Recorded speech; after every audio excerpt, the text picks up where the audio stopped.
Now, Ukrainian forces are trying to keep the Russian forces at bay on the outskirts of Ukraine's capital, Kyiv. Ukrainian President Zelensky has turned down the U.S. offer to evacuate the capital city. As per reports, at least 198 Ukrainians have been killed as a result of the Russian invasion.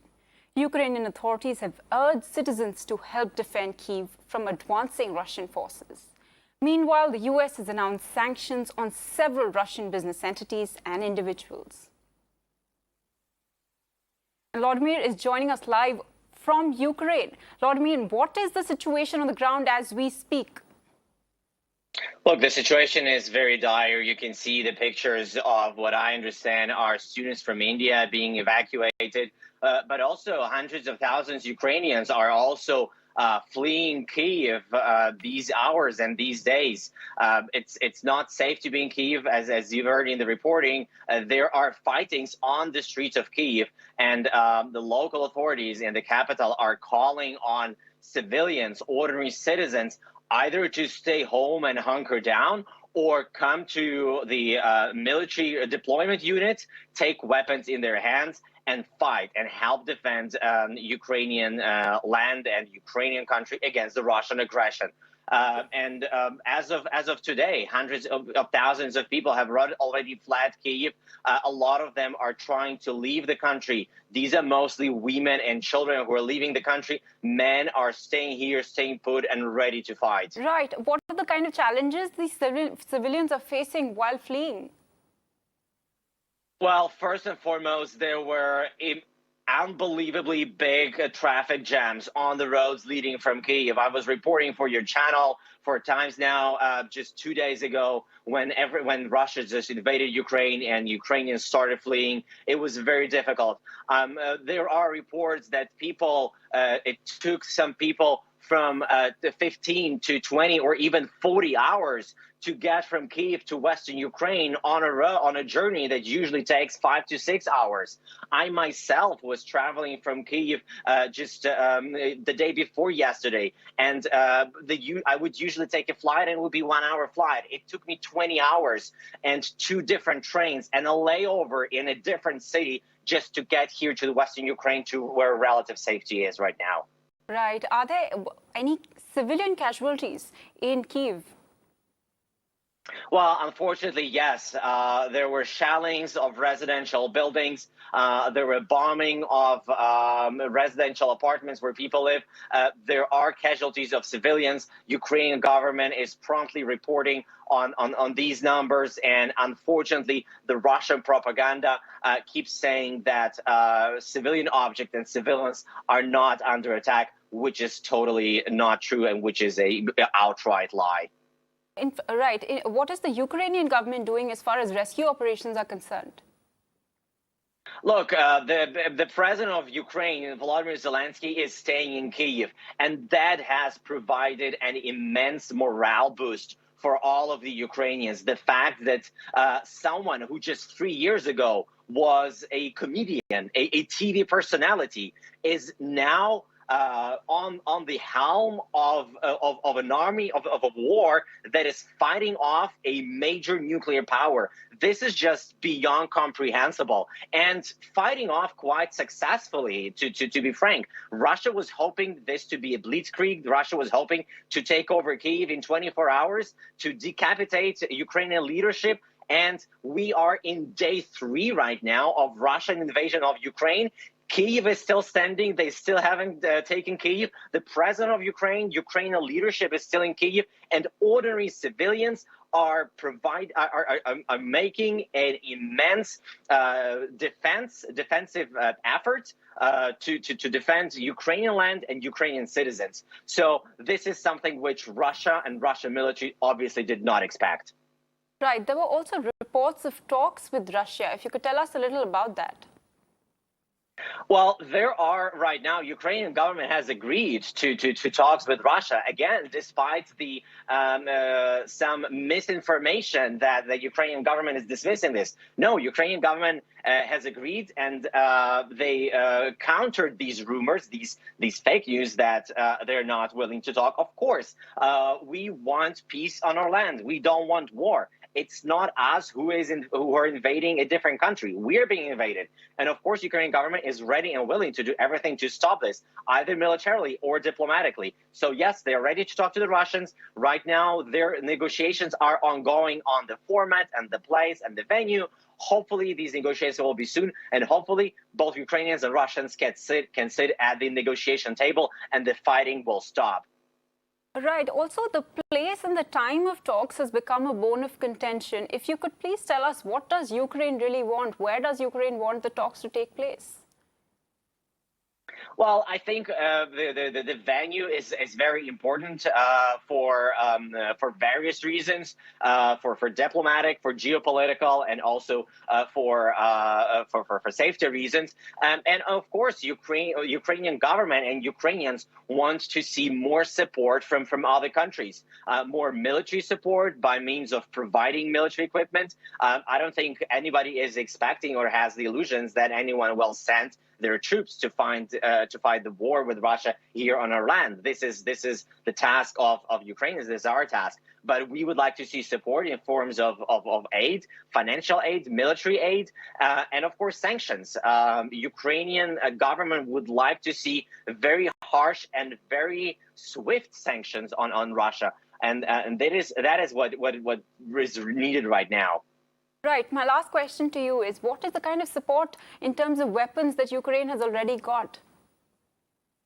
Ukraine has got, in the last several weeks and in the last several days, a lot of defensive weapons, both from the United States, the United Kingdom, Baltic countries, Poland, and it's important to note that apart from the major geopolitical players such as United States and United Kingdom, who are providing weapons to Ukraine, the other countries that are providing weapons are our closest neighbors, Poland and the Baltic states, because they know if Ukraine falls into Russian hands and if the world allows this to happen under their watch, they could be next. And they are much smaller and much weaker than Ukraine.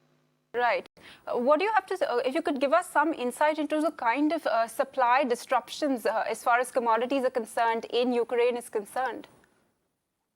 Look, the supply is still there, both in Ukraine, in Kyiv, and here in Lviv, where I am right now. The stores are open.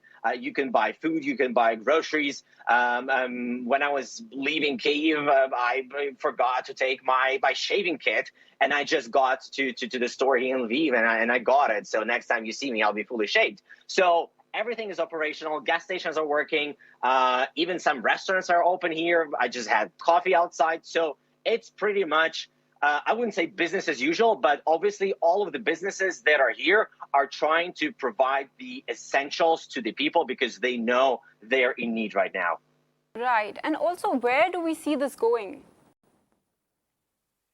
Unfortunately, I think nobody knows, and it's a very rapidly changing situation. If the negotiations between Ukrainian side and the Russians, they take place in the nearest future, and they find some sort of common solution, hopefully this will be over soon.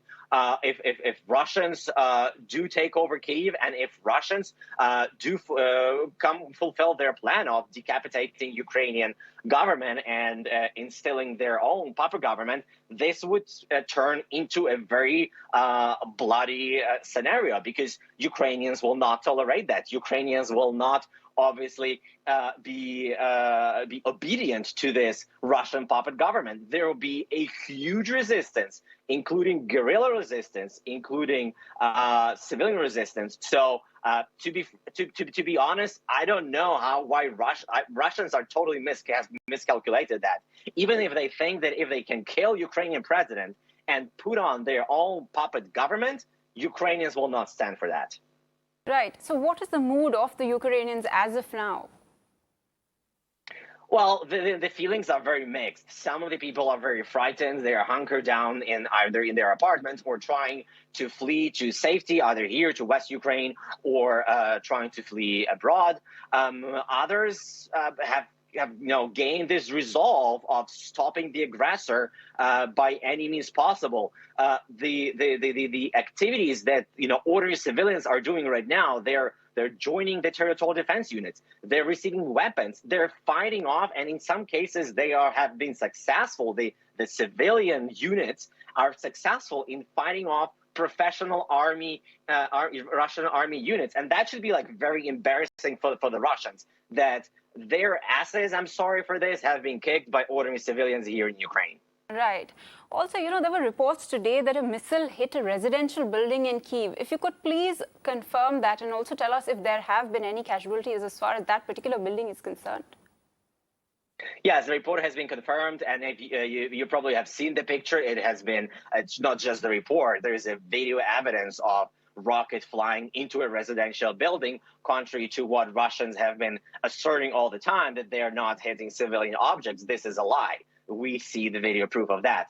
Fortunately, there were no casualties reported, because at that particular moment, all of the residents in that building were in the bomb shelters, so everyone is safe in that particular case.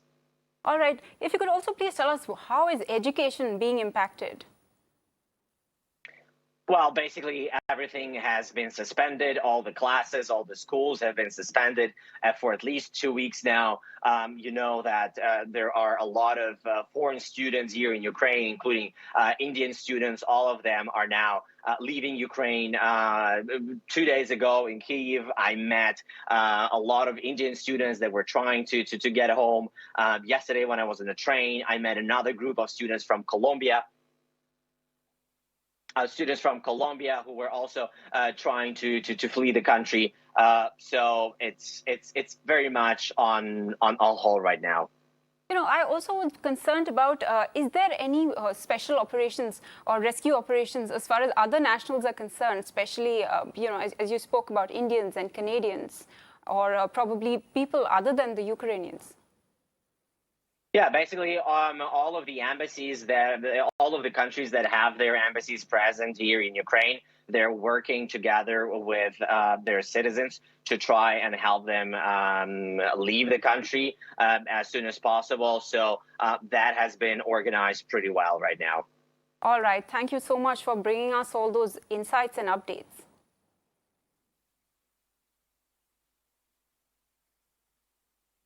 Well, that's the latest that's coming in from Ukraine. A missile, in fact, hit a residential building in Kyiv, and casualties have been reported. And the place is, of course, fighting is raging in the capital of Ukraine, as Russian soldiers are really storming in. Now, shifting focus, the Indian government has stepped up its evacuation of Indians stranded in Ukraine. 2 Air India flights are bringing them back today. One flight will arrive in Delhi and the other in Mumbai. Now, Indians have been evacuated from Romania and Hungary. Meanwhile, the Indian government has also issued a fresh advisory to all those stranded to not move to border posts without coordinating with the authorities. Ukraine government, Ukraine के विदेश मंत्री से भी हमारे विदेश मंत्री ने भी बात की है। अब लगातार उनको सुरक्षित यहाँ पर लाने की व्यवस्था चल रही है। I'm standing here in Bucharest airport, surrounded by about 200 odd Indian nationals. You may be able to see some of them behind me here. All these lovely young students here, all of them from India. And all of whom were evacuated overnight, emergency, via the border post. You're all students, aren't you? I mean, what are you guys all studying? Medicine. You're studying medicine and... Yeah, we are third-year students from Bukovinian State Medical University, Ukraine. Wow. Tell me about this incredible adventure. Yeah, it was nice and it was very, very hurry, and we were evacuated. Thank you for Indian Embassy and thank you for Ukraine in Indian Embassy. Well, you can see, or hear, should I say, some very sanguine people here who've just escaped from a war zone. But, they got on a bus, they traveled around 12 hours through the night, and here they are at Bucharest airport, about to be evacuated onto a flight back to the safety of India. Yeah, I mean, first of all, you all seem extremely grateful, don't you, towards um, the help of the Indian embassy, the Indian consulate. Yeah, they helped us a lot. They filled the forms and they evacuated so early, which was not possible. But they did it and they helped us and they got away from the border. Yeah. Thanks to Indian embassy. Yes. And thanks to everyone, as we were in the western part, so we were safe. But then also they took us first, and first our batch is evacuated from others. Yeah. So Now, there are many students who are still coming. By today or tomorrow they will reach. Now, where are they? And are they in trouble? Are they in danger? No, they are not in danger. Everyone is safe and everyone will return soon. The wait to return to India continues for several Indians stranded in Ukraine as explosions and gunfire rock several cities. We're now being joined by Avinash Chaturvedi, an Indian student at Ukraine. Avinash, thank you for joining us on the broadcast. Firstly, we really hope you are safe. Yeah, ma'am. We are at the western part of Ukraine, so till now we are safe. Right. And the process of evacuation is going on. Right. What is the situation as we speak around you?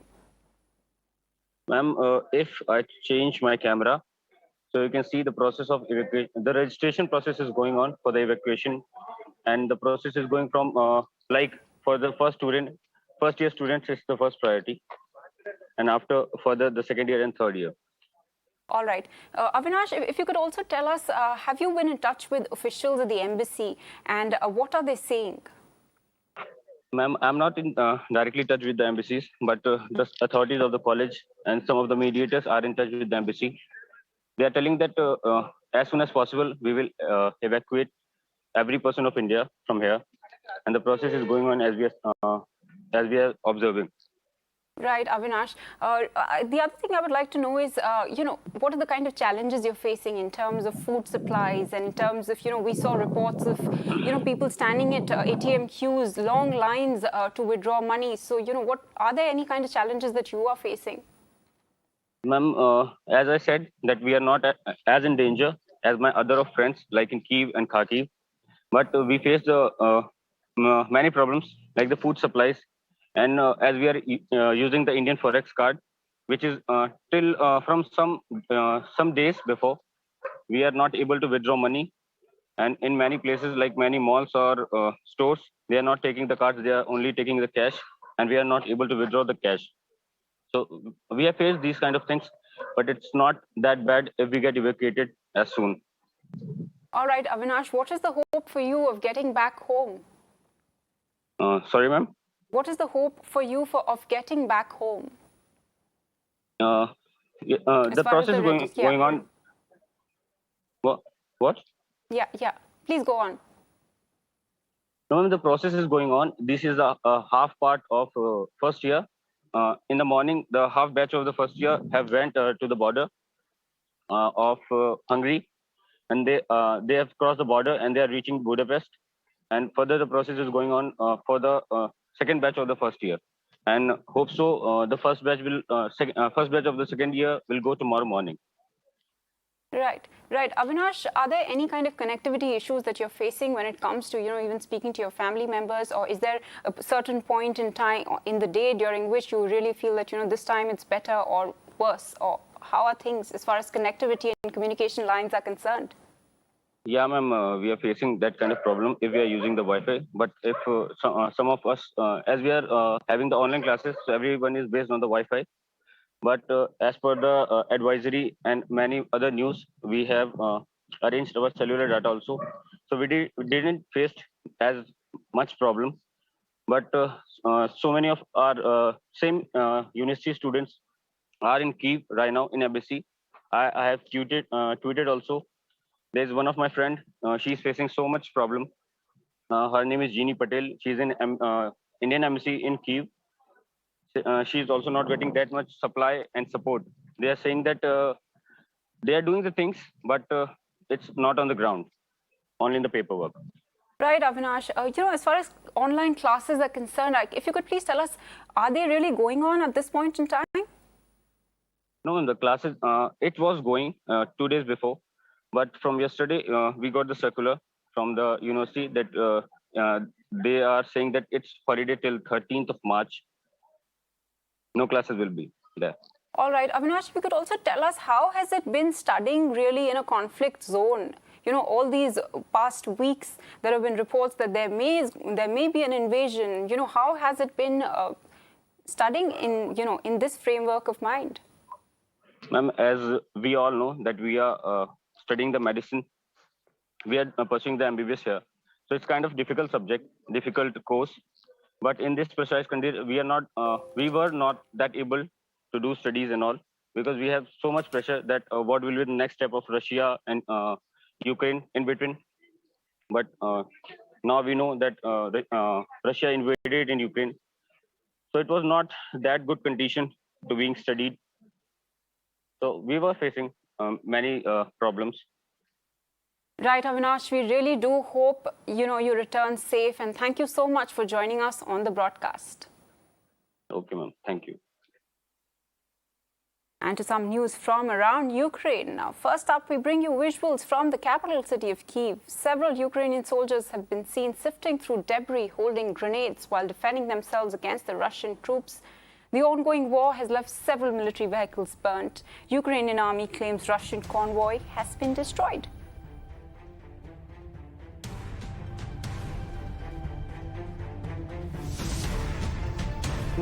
The military vehicles from the Russian army stormed the Donetsk region. Russian forces are seen thronging the region with a queue of bunkers and crossing over the Zelensky Donetsk River. Russia continues to mobilize its troops to Ukraine through Crimea. Russian military vehicles are seen entering through the bordering areas. And a high-rise was left in the ruins after it was struck by a missile in Kyiv. Visuals show one side of the apartment complex is completely ravaged. This even as the Russian troops continue to advance on the city from several directions. And new satellite images released show a long queue of cars at Ukraine's border with Romania. The 6.5-kilometer traffic jam was seen at the Siret border crossing. Crowds of Ukrainians have been seen fleeing the war-torn country amid the Russian invasion.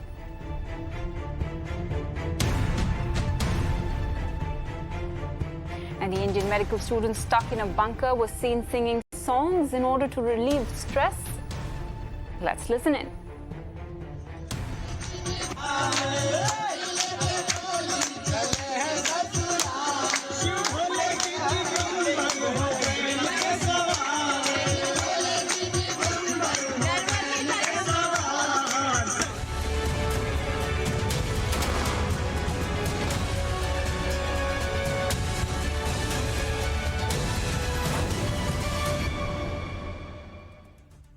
With that, it's a wrap on this edition, but news and updates continue on the other side. Don't go anywhere.